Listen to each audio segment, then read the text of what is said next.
When we were asking like what we would tell people about this movie, it's a Disney movie made by David Lynch. Like, okay, I'll push play. Like, I don't know what that means. I still want to finish this the way I started it.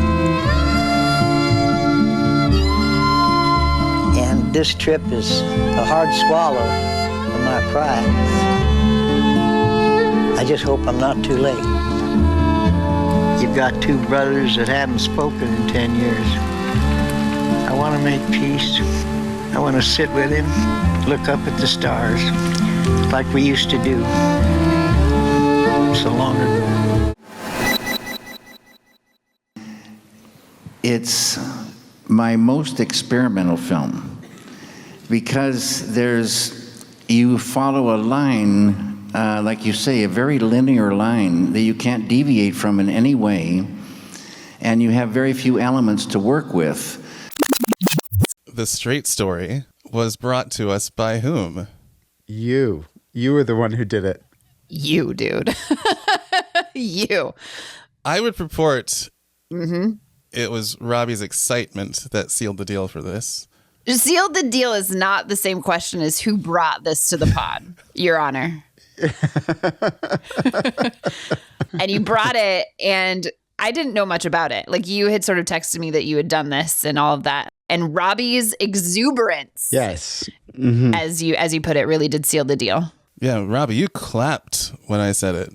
I did. Yeah, it was like the perfect joining of suggestion and suggester to me. You know, like it was. it just made so much sense that you were suggesting it, and it made so much sense to me that that's what you were suggesting. Yeah, you kept yelling, perfect. No, it's perfect. It's a perfect. Yeah. And Cole saw this like recently. Where'd you see it? He's dying for everyone to know this. This is just my regular life. I got a text at 11 p.m. Oh my God. The night before. My regular life is just very artsy. There was a screening. I live in New York and I see indie films. Oh, this whole thing, I only wear it when I don't care what I look like.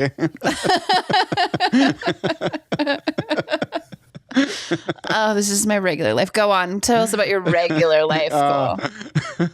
It's Brooklyn, 11 p.m. The rain calms me. I'm jarring pickles.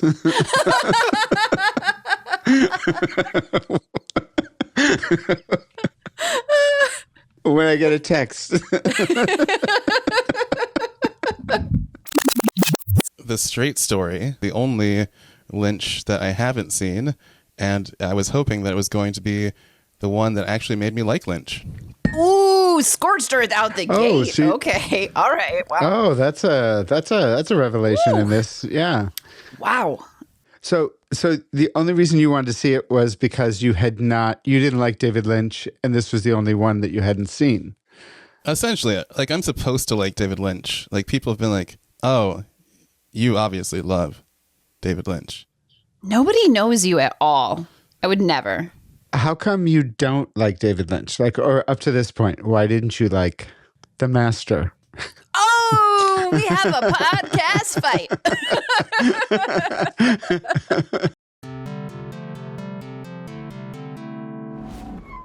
I couldn't fall in love with David Lynch because it seemed like the thought process behind it and the good intentions were all more important than the final output. I have to know so much going into it to interact with it as a piece of art. Jesus. I didn't know anything going into Mulholland Drive, and I loved it. Just saying. Were there any elements of his movies that you liked or appreciated, or was it just... Blanket. I loved every aspect of his movies before this one. Like, I couldn't sit with him as a final piece. I could be like, oh, the casting in every film is mind-blowing. Right. Oh, every film has a scene that I think about every day of my life for the rest of my life. But there's never a time I'm like, you know what? I want to watch that again.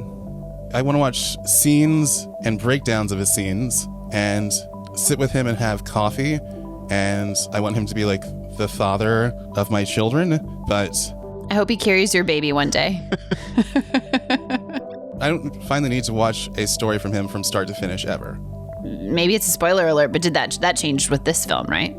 It's very different with this film. This film I want to just have on repeat. Yeah, same. For the rest of my life. Yeah. Nice. Oh, wait. So for the purposes of, there's a tuba hanging on your wall just waiting for your attention. There's a tuba. And the pickles are being brined. And then you get a second, and then you get a second, you get a second text from he who shall not be named. And he suggests this movie. And you jumped. Is that right?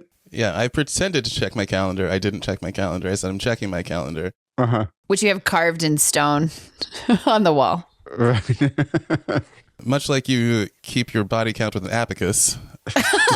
Wow. I literally for a long time did have a giant abacus hanging over my bed. Oh, really? Yeah, that's a true story, Robbie. Oh, that's great. That's a true story. I really did. And in retrospect, that's wild. I love that dudes really are so uninterested in their surroundings that no one ever asked about it. No. You jumped. Oh, I told him in checking my calendar, but while I was checking my calendar, he said, it's in 35 millimeter. Oh, God. And then I just said yes. Oh, nice. The theater was fucking bonkers. I'll post the photo. And it was about 6 o'clock on a very beautiful warm evening. And in comes the Red Room. It was really a good experience. It was so much fun. I have one more question about the experience, but was there a point in the movie where you got hooked, or was it just like, how did you come to the point where you were like, oh, this is different, I love this? There was an entire feeling from the second scene on that we still had the F it, meaning I'm going to do whatever I feel like and whatever the character calls for and whatever the moment calls for, but there's a point we're driving towards, very literally. Right. Hey. Wow. Who knew that Lynch would bring out the most puns? And very slowly, because my performative aside after the film was, thank you for making me see this. It was a 3 mile per hour banger. That should have been its movie poster. Right. And for pacing, I just wanted to say another cool thing about pacing was how many things they showed were faster than him. So the bicycles were faster than him. Dogs ran faster than him. And then his friends were sitting in the store. His elderly man friends were sitting inside a store, see him in the window, and are able to mosey out and keep pace with him. Is how slow he is. So those were really funny to me. Like just all these different moments where we just really see like how slow. I thought that was great. Yeah. And then, so you brought it because you're a very cool, pretentious person. I loved it. I think it's like one of my favorite movies. I like finished it and immediately recommended it to a friend.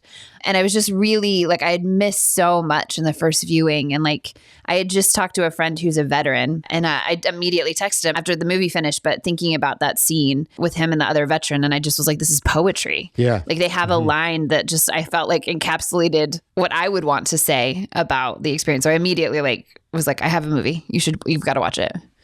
By that point, I'd been editing for 20-some years, in the profession, and I was really happy for the opportunity to shape it into a movie that worked. Yes. And we lost whole scenes, and, there were certain scenes, like the beautiful scene in the bar of the two war veterans, and he's telling that story about, killing the sniper. Very emotional, and both of the actors got very emotional. Like Wiley Harker, the guy that Richard Farnsworth was there with, such a beautiful old actor, but he was actually really having a hard time controlling himself. He was so moved by the scene, and he was really almost sobbing, and it was too much. It was not insincere. He wasn't overacting. It was kind of something opened up in him, like a wound. And I really had to cut back on that to keep a balance. So I had the opportunity of making sure that according to the intention, had been written in, which is it wasn't going to be sentimental. It was going to be something resonant, but not sappy. And I had, every opportunity to stay on that beam, and David kept it there too. So I was uninformed about it, but really loved it. I'm really grateful you guys brought it. It's really, yeah. Just such a pleasure to watch twice. Yes. Twice more for this. What should we tell somebody who has never heard of it or never seen it if they're like, oh, great, I'm going to go watch this? What's the bare minimum that you should know going in? It's a Disney David Lynch film. Yes. That's a pretty wicked selling point. Like, what? Yeah. Even if it doesn't really get at what it's about, I think that's a pretty wicked selling point. Yeah. And it's such a simple story. It's such a straight story. Boo. Okay. It's such a simple story. It's about an older man who's in ill health, who gets word that his brother, who he hasn't seen in a very long time, has had a stroke. And he decides he doesn't have a driver's license, and he doesn't make a lot of money. Because he's, I think, legally blind. Yeah, legally blind, so can't drive. So he gets his riding mower, and he creates a trailer for his riding mower and travels a little over 300 miles to see his brother on the riding mower. And during that time, he encounters some very interesting people, and that's all I would tell them. And it's a true story. It's a true story, yeah. Mm-hmm. Or at least it's based on a true story. Like, a man really did ride his riding lawnmower hundreds of miles across state lines. Right. So people are going to say this is not a David Lynch movie. Now, do you resent people saying this is not a typical David Lynch movie? Well, it's a hair absurd because I made the movie. So it has to be a David Lynch movie. And there's so much dread and sort of existential horror that hangs over everything in this movie. I was hooked from the beginning. It was like the host of the movie was saying, come on, I'm going to show you something. But this is not a movie for kids.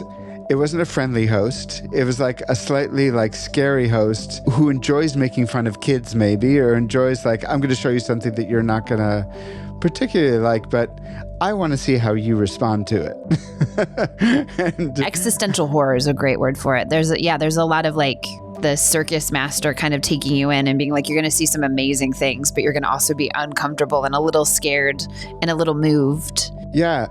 To me, this should not have been a G movie. One point I'll just correct. It was not originally made by Disney. So it won the Cannes Film Festival, and then they bought the rights to it. Disney did. Oh. So it was made outside of the Disney franchise, outside of the Disney way.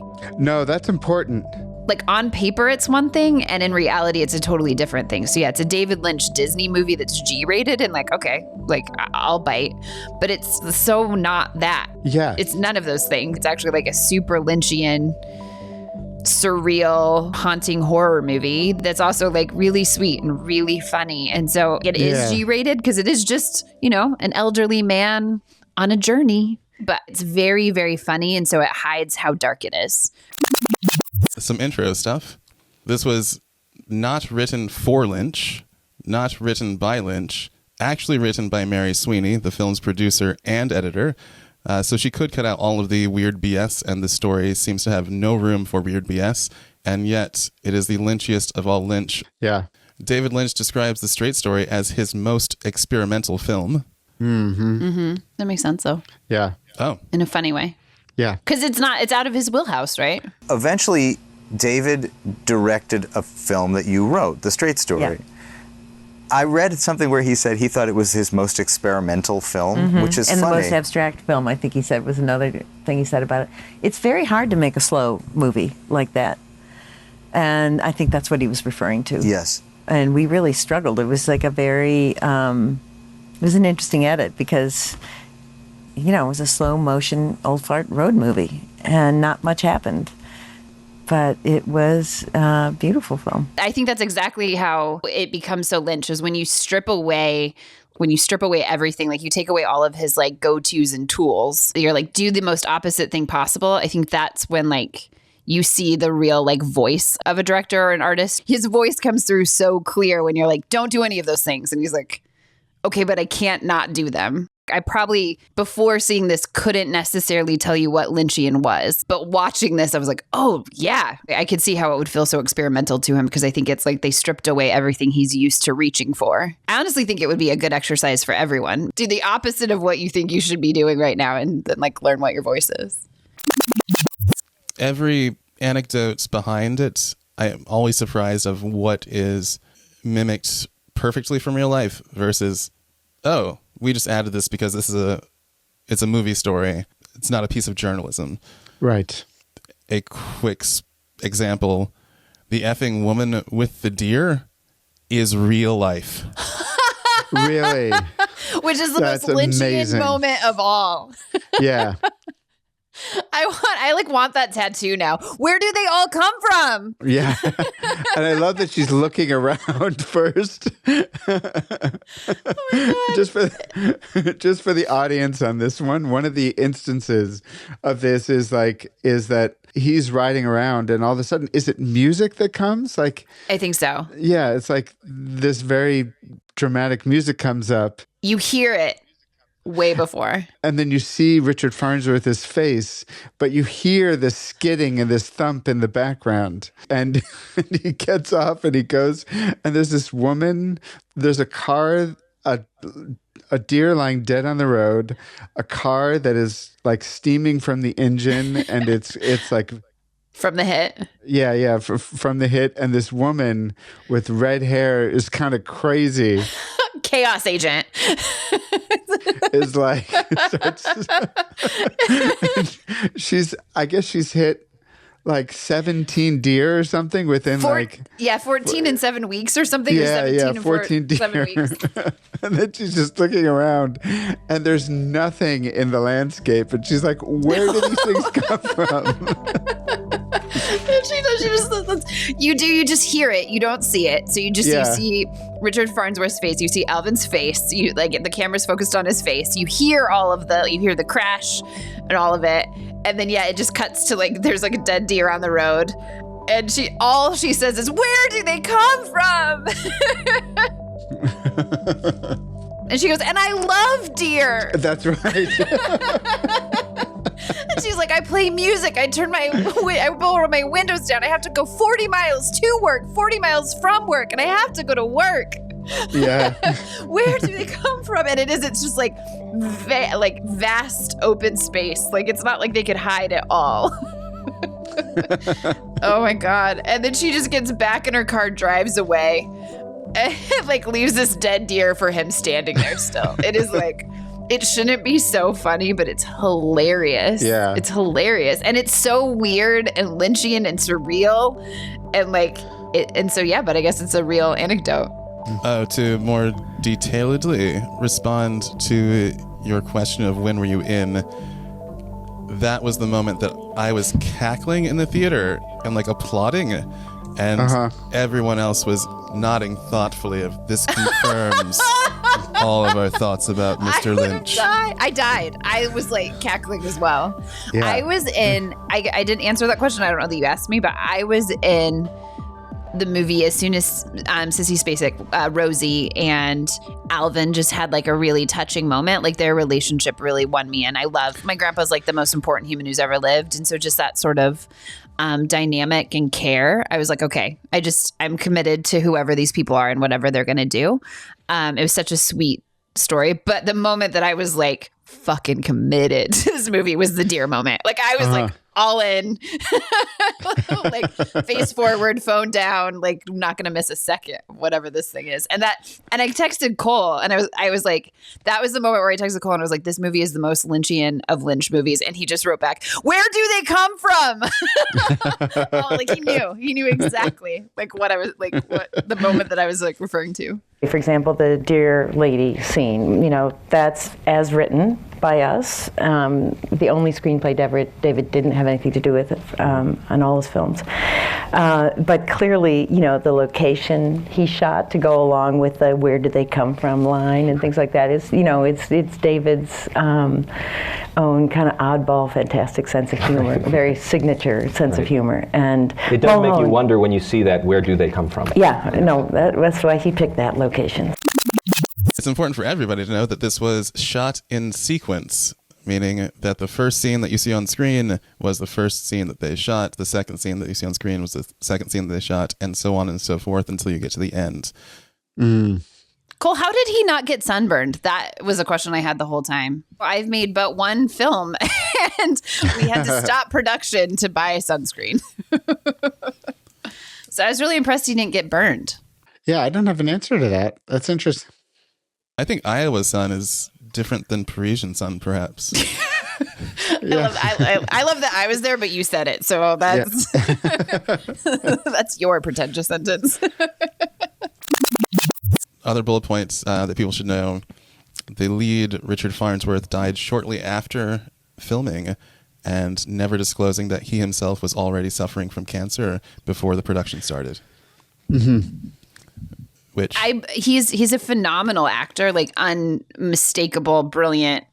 I wish he had won that Oscar, but it does also feel like real pain. It feels like so sincere, real pain throughout it. Like you can see it in his eyes and his body. It feels but it's especially heartbreaking knowing the actor and the character shared. Yeah, those are things I wish I didn't know. I didn't know it the first time I saw it, and I didn't know it the first time I rewatched it. But that's something I wish I didn't. That's like a piece of information I wish I didn't have access to, because it sort of blurs the line between, like, is he okay versus this is like a performance, But that said, the pain does look very real, and the emotions that are crossing his face at any given moment are like vivid. Yeah. A thing that like gives me comfort in it is like, for one, I would always want to die doing what I love, or like being able to do what I love up until I die. And if I'm going to go through pain or experience, like I'd love to channel it into some phenomenal art. Like what a gift he gave working through that and choosing to say yes. Like he could have just stayed home out of pain, but instead we get this like brilliant thing. And I bet he had fun doing it. So that gives me some solace. Robbie, you're mentioning that it's an atypical road movie. Yeah. It really, it's obvious because he goes out on the road and there's a traveling movie, and I'm comparing it to like Easy Rider or Thelma and Louise, where like people are propelled onto the road for very specific, to get away from something or to explore America. And one of the things that happens in road movies is there's the change of the people who are doing it. The more they see, the more the world changes them, and the more they change in the world. And this is not at all the case. Like, most of the work that Richard Farnsworth has done as a character has been done way before the movie starts. The reason I loved the story so much was that the main character made one choice decades before the film even started. Yes. Mm-hmm. And then to start the film, he makes one more choice of, I'm going to see my brother, period. And every other choice comes from that one decision. Wow. Well said. So he does not change from the beginning to the end. But what the movie spends its time doing with each person he meets and each thing that happens to him is it sort of reveals what he's doing and who he is. And what's so skillfully done about this movie is that every single thing they choose to show reveals the right thing for what comes next. Oh. And it's glorious. Glorious. Because it's like, you know he's going to see his brother for a reason, and you might not know what it is, but you know it's important to him. And then every single person he meets brings out the reason for it. So by the time he actually gets to see his brother, you know what's at stake. Yep. And he's not changed. We're changed from watching it. Ooh, underline that. It has made us do the work in the best possible way of putting together all of these things. For such a quiet, slow movie about like an elderly man going 3 to 5 miles per hour across hundreds of miles. The stakes were so high. Yeah. And then by the time the moment that like Lyle sees him is so earned and like so monumental. He tells his brother to sit down. That's all he says. Sit down, Alvin. That's all he says. And we don't know what his response is until he sees the lawnmower and says, "You came to see me on that?" And he says yes. And then just the emotion that like crosses Harry Dean Stanton's face. By the way, Harry Dean Stanton as his brother. Ugh. Mwah. Just so, yeah, it was just beautiful. It was just really beautiful. And that to me is like, I mean, if there was a climax of the movie, like that's the climax of the movie is like, what's his brother's response going to be? And then they just both look up at the sky. They look up at the stars. Yeah. We just want that reunion and that's it. And we want that, like, I wanted that reunion to go well. And that's when I can finally breathe and just sort of take it all in, what I've learned about them and what I've learned about myself and what I've learned about the film. And it was just, it's the best of all possible outcomes for watching a movie or seeing a story told. This trip's a swallow of my pride. That raises the stakes, and also it shows us like Alvin was not long for this world. He was not long for the world. Oh, I was going to say that part of the log line or the setting is this is set in the final days of a man's life. Okay, yeah. So it was interesting to me. I thought a lot about how's he getting back home? And then you're like, oh, it's a metaphor of, he's not. He's not getting back home. No, he's not. This is the end of his journey. He's not going home. It's just, it's the best. Wow. It just got so much better and so much darker. Yeah. It's dark, but beautiful and poignant and real. I love what you said of just like, it changed me as a viewer. So he is not changed, but I am changed. Right. Yeah. I also really like how meditative it is. If it is the final journey of this man's life, like taking everything in, like, because with all the crap that's sort of hovering over everything, the film is just a series of beautiful moments. He really isn't rushed. And for somebody who's like, perhaps, because again, I think this like specter of death hangs over the film. And I think that's why I think it's so beautifully Lynchian. Like it just has this like horror, this existential horror, as you said, to it. But he's not like, I've got to get there before I die. Right. There's that idea of like, I need to do this before it's too late. But yeah, he like the final time he's like very near, he's like in the town that his brother lives in. He's gotten directions from a local man and he's like nearly there and his tractor breaks down and he just sits there for like what appears to be hours. Yes. Like it is a really slow paced letting it come, but it doesn't have a tension to it for something that has this sort of expiration date to it. With enjoying it, do you have a medium length response to why it's possibly your favorite movie now? I just think it's perfect. I think it's perfect storytelling. I love the way it looks. I felt changed. I felt moved. I immediately wanted to share it with other people. When something does something that feels impossible, I also love it. So I don't know how something so slow, literally slow, and so quiet and so sparse and arguably so boring could be so engaging. And in 2025, 2026, right? Like I have no attention span anymore and it kept me wrapped. So I know that they had a conversation prior to filming, as you would always do, about what should this movie look like? How are we going to tell a story visually? And they only had that conversation once, or I read that they only had that conversation once. They talked for 5 minutes and never spoke about it again because it was a DP they had worked with years and years and years, who came out of retirement to shoot this in particular. And so it was a 5-minute conversation and they said peace and then started rolling. What I imagine that conversation to have been was, hi, I would like for the audience never to see or feel the beauty of the shots. Make it look as literal, real life as possible. I want you at a T4 to a T8. If you can get to a 16, go all the way. I would like to have everything in focus as much as possible forever. We're never trying to make things look camera pretty. Just let real life be pretty. Period. And I guess that's what worked. And then maybe it's a combo of, living in 2026 and sort of tiring of like the best cinematography to the point where I'm like, I don't need it. Like I loved Saltburn, but I remember being like, the cinematography. And Saltburn has the most cinematography of all time. For example. And so maybe it's just like I'm really wowed by the like simplicity of this, that it feels fresh and new to me because I'm in a 2026 mind version.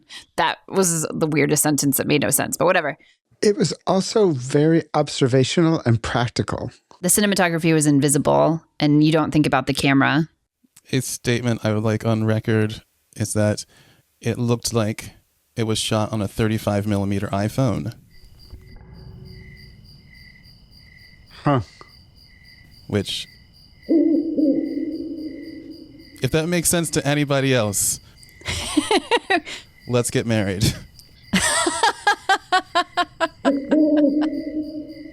The scene that I'm thinking of most is the rain one where he gets the call. Yeah. Like him and his daughter are sitting inside watching the rain. That was another one where you never see the rain. You never see what they're staring at, but you see the lightning play on their faces. You stay with their faces. Mm-hmm. He's got the shadow of the window on him with the rain running down the glass. Yep. And then that's when he finds out his brother has had the stroke. The framing is so perfect in so many of the shots. Like it is just so perfectly framed, invisible, but it still is artful. There is something about like storytelling that's really important, is that there are all kinds of stories. And so there's a story like this one in which the guy is not okay, in which, it's a race against time. Like he's dying and he's got to see his brother before. And so all the attention to the story goes on that particular part. But when you are setting up a story to tell people, whether it's film or just comedy or storytelling like the Moth type or plays, you really want to do your best at the beginning to say, this is the type of story I'm telling you, and this is the world in which it's taking place. And then you want to keep that. You want to be as consistent as possible, because once you jolt people out of that expectation, or once you go against that, what's the word? There's like a good faith that you can lose your audience's good faith in what they're seeing, so that they have to make an adjustment. And of course, that's fine too, but you just have to be aware of it, rather than like, oh, I'm going to do this to fuck with them. I think that's a better way of saying it, Robbie. It's like you want to build the audience's trust in you. Like you don't want to just like rip the floor out beneath them for no earned reason, or you just lose them. Yeah. A compliment and a comment.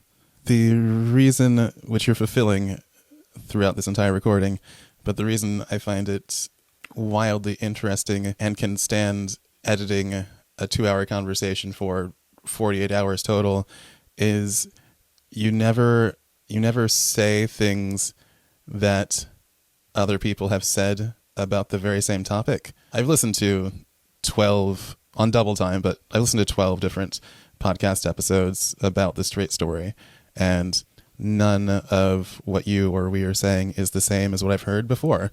And everyone says the same thing over and over. Like all 12 people say the same thing a different way. And one thing that they say is, he's just fucking with us. We're always being fucked with every time. Oh, yeah. He's always breaking promises. Not true. No. Not true. No. Not true. Not true at all. They're carrying feelings from previous pieces of Lynch's work and Mary Sweeney's work into this and making assumptions without actually experiencing it. Yeah. Because that's why I didn't worry about the brother. Like the way that the Alvin and Rosie are, dad and daughter, and the way he treats everyone throughout. Like it feels like a lot of promises were made, or like a lot of foundation was built. And so that didn't worry me, because it didn't feel like it was ripping the floor out from underneath me at all. Yeah, at all. What's the best scene in the straight story? There is no best scene. There must be. No, it's like music. Every note is important, and to the whole. Every element that you do is important, and so then the thing can hang together. if you take anything out and just look at it without the rest, it's not the same. The film is a sequence of events, and the way they're ordered is critical. That's the thing about the film. It starts and then it ends, and nothing should be added and nothing should be taken away. And so it's wrong for me to say, but it's beautiful for, anyone has the right to, go where they want to go. As we were talking about this idea that the film sort of reveals itself to us as an audience, one thing I noticed about the film throughout was like how quiet it was. And then you think about the fact that this man is like on a riding lawnmower by himself, 5 miles an hour for hours upon hours over weeks by himself. And then he gets to the bar where he's talking to this other veteran. And he talks about how he was a sniper. And he has a line where he says, "You wouldn't believe the things that you think about when you're sitting in silence for that long." Oh, yes. Mm-hmm. And to me, that's just like such a thesis of the whole film. And I just found that very poignant. I didn't feel beat over the head by it. It was beautiful. And it, to me, just felt like it was commenting on the whole film. And then the second time that happened that I really noticed, and I believe it was after the bar. It might have been right before, but I believe it was after the bar, is he's talking to, I believe, a priest, a religious man. He's sitting in the cemetery, and this like man of the cloth is having dinner with him. And we've seen now all of these, to me, sort of incongruent shots of the stars. And again, I'm not hearing like the nature sounds, or I'm not seeing the pan up from the farmhouse, but we keep having these like, and now we're in a black universe of stars. And all I'm thinking of is, again, American Tail. Because I'm like, I think they're trying to say that like they're both sitting under the same expanse of sky thinking of each other, but I don't know. I don't know yet. I don't have enough information, but I have noticed that it's a pattern that these stars keep coming up. And then he's talking to this man, and he tells a story about his brother, and like that him and his brother used to lay out under the stars every night. And I wrote down some beautiful. So he talks about how he hasn't spoken to his brother in 10 years because of anger, vanity, and mixing that with liquor, which is such we never know what's like why they're fighting. That's all we get, which I also just really love. But we used to sleep in the yard. We talk about stars. Whether there might be somebody like us out in space, and it made all of our trials seem smaller. And so now all of a sudden you realize that like he spent all these summer evenings under the stars with his brother. It gave us this repeated pattern of looking at the stars. That's why we keep having this like motif or this like repeated pattern. And it was so beautiful. And like it just smacked me in the head. And it was so like, oh, that's what that is. It was beautiful. And then at the end, right when he finally gets to his brother, it's so sparse, and it's just like there's so little dialogue. Lyle comes out, and he just says, "Sit down, Alvin." Silence. Looks at the mower. "Did you ride that thing all the way out to see me?" "I did, Lyle." Silence, and then Lyle just looks up at the stars. Oh! And it's just like it's revealed when it needs to be revealed, right? Like and like these little vignettes. So I just found that like really, I just thought it was beautiful, powerful writing that again could feel in lesser hands could have felt really clunky or really like shoehorned in, or like, oh, they're trying to fit this like star motif in. But I thought it was really beautiful. Then let's talk slowness and pace and cinematography. It doesn't seem like cinematography with a capital C. Yeah, I totally agree. But it also seems really important what the camera's doing. And I wondered if you could talk about that. I never thought about the cinematography after the first shot of the fields.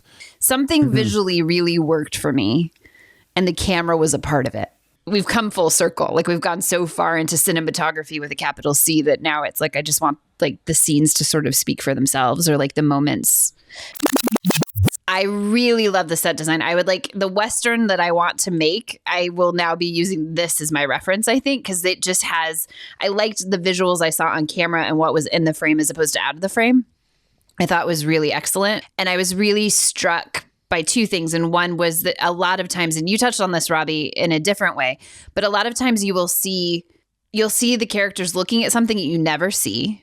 And I find that really interesting. So instead of that very typical, like, oh, the character sees something, cut to what they're seeing. Some things you just like, there was a man throwing a ball. Alvin met up with all the bicyclists after the race, and he's talking to two men, and one man is like tossing a ball back and forth with someone, and you never see the second person he's tossing it to. Yeah. Really weird, and I loved it. There's moments where you see just Rosie and Alvin staring at, like you're just set on their faces while they're staring intently at something, and you never see what they're staring at. Like you might know it's the storm or it's this, but you just sit with their faces. And then we talked about this one as well, but like when we just watch Alvin as the deer gets hit, like we don't see that, we hear it, but we like do not see it. Or we're like sitting outside the window when he goes down. Like we don't see him go down, but we're outside a window. So there's a lot. I just find like what we see and what we don't see really interesting. I like the set design a lot. I think the color is really small town. I think it feels very modern to me still. And maybe that is because it's very Americana, and like we've held on to that belief that is what Americana is. And then of course the pacing is, I just think, brilliantly visually displayed. The slowness of his journey I find so fun, and I'm obsessed with like how they show the speed or lack of through visuals. So I like the use. I think they do a great job of telling a story through visuals. They use the medium well, like that pile of sticks. And this was another one you mentioned, Robbie, another scene that I love, which is where it's a static shot. Rosie answers the phone for her dad, who's calling about his Social Security check, and she's on a corded phone. And she leaves she's gone out of the room, and we just see a phone cord. She leaves the camera cut through the diagonal of the scene while she goes and does something else. And it's so funny to me. And that's what a phone with a cord is. And she's, doing this thing in it. To me, it's again, like you could follow her, but you don't. It's like, what do you see and what don't you see? And there are a lot of moments where we're left without words, and then we're just sitting in the silence and we're just seeing things. And there's a lot of times where we're like not even seeing the thing that is happening. We're just sort of sitting in stillness, or we're sitting in the emotion of the actor and not in the action. And I found all of that imperfect, but I loved it. I would love to play with similar things and ideas in a film. So cool. Mr. Lover of Static Shots, Chilton.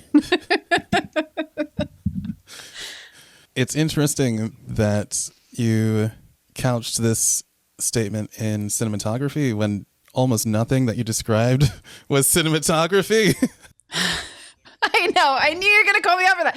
I told you that I'm trying to be better at that. Did I not? All amazing insights. And arguably answers the question of what is Lynchian, Sweeneyan versus not Lynchian better than anything else we've said so far. Okay. Is answered by what do we see versus what do we not see, and the unbelievable chutzpah it would take to even, 1, to have the idea, then 2, to follow through with it, and then 3, to have everyone on set be like, yeah, that's a brilliant idea. We should never see what the characters are seeing. It works. It's so impactful, but yeah, it's very like not 101 filmmaking. Wait, for my context, because I'm not remembering the scene that you're talking about, is this also when he's on the road for one of the first times, the camera's behind him looking off into the distance, it tilts up into not the night sky, but the sunny day sky and comes down? I love the shot you're talking about for terms of like showing how slow he's really going, like to really get a viewer to comprehend what 3 miles per hour means. Where it does, it's like it's a shot on the road and you see the tire, which I read is Lynchian, is a Lynch motif, but I don't know that for sure. So it's showing like the tire on the road, and then and like you see him, and then it pans up to the sky to like the daytime. And then it pans back down, and you would expect to see, like in a normal shot like that, you'd see the car like way up ahead. It's like at the top of your screen basically. But here he's just like slightly further ahead than like, and it goes up to the sky, stays in the sky for a beat, comes back down, and he's just like barely in front of the camera. And I think that's so funny. He's moved like 5 feet. Yeah. And you don't even know that that's like a shot that like tells you information until you see where he is, and it's so different than anything you've ever seen before.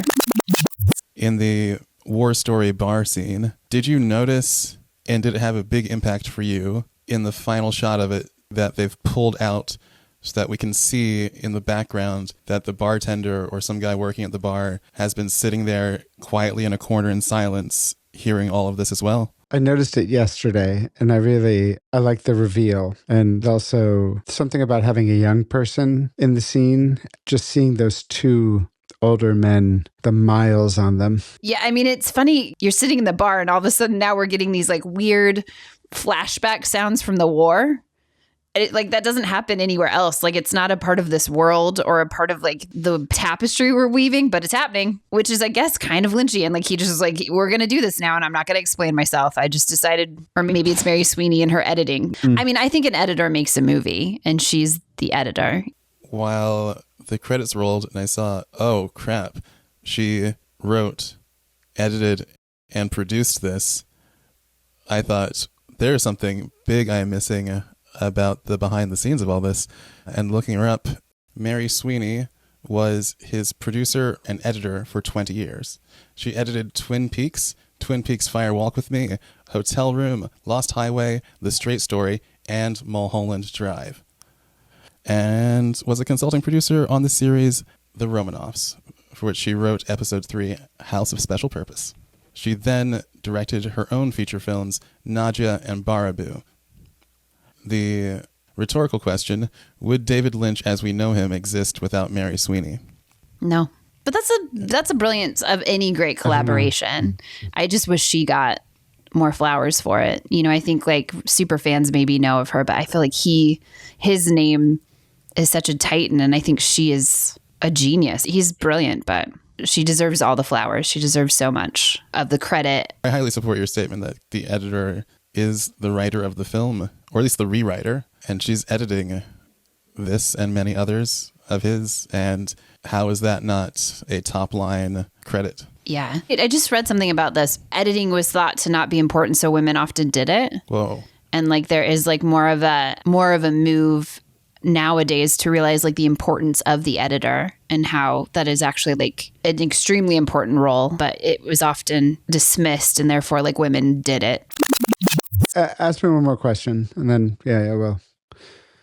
After he's cooking the deer, were the deer behind him in the field while he's eating the deer real? That's such a good question. Are you guys kidding? No, it was a hunting lodge. He was staying at a hunting lodge. Those were like decoy deer. That's like a little hunter shack that he was staying at for shelter. So it's funny. Wait, so it's funny. Yeah, so he like turned away from their eyeballs, but they're not real. That's what's so funny about it, because they're not real. So he like that's the humor in it. So for people like myself who have never been hunting, I've never been hunting. I'm the pescatarian. I know that because I'm a Coloradoan, not because I'm a hunting meat eater. He's at a fire. He's cooking deer meat. He's eating deer meat.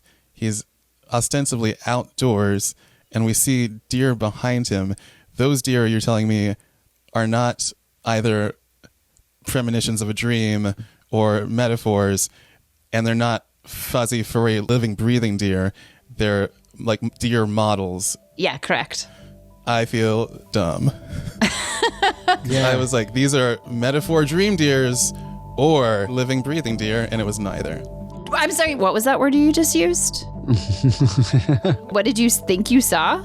Metaphor dream deers. Whoa, let it be known. Put it on the record. Cole saw a metaphor deer at that. Can't let that go. That's what was so funny about it. Like, because they weren't real, but he still was like, sorry, I'm like eating your model dad or whatever. I need to speak to every person that has ever seen this in Brooklyn. And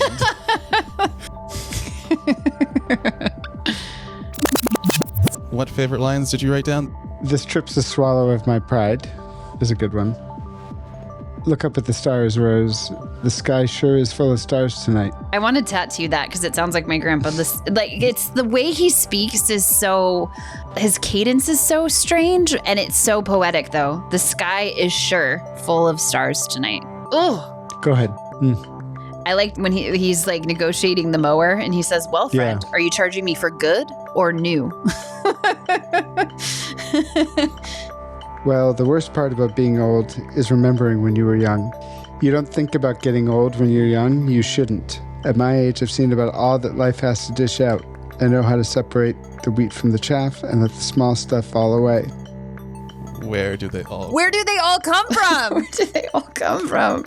And I love deer. Never not be my favorite. Oh man, it was so hard to respond to your initial text when you told me that you'd started watching the film. Not with that immediately. Because that was all I wanted to respond with. And I was standing in the subway, pacing back and forth, making eye contact with strangers, miming, where do they all come from? To complete strangers. You did it at a perfect time, though. I was just like, it was so funny when I was like, this movie is more Lynchian than Lynch. And you were just, that was when you dropped it. And that was literally the moment I paused it. And that was like the line that had just come on. And you responded to me, where did they all come from?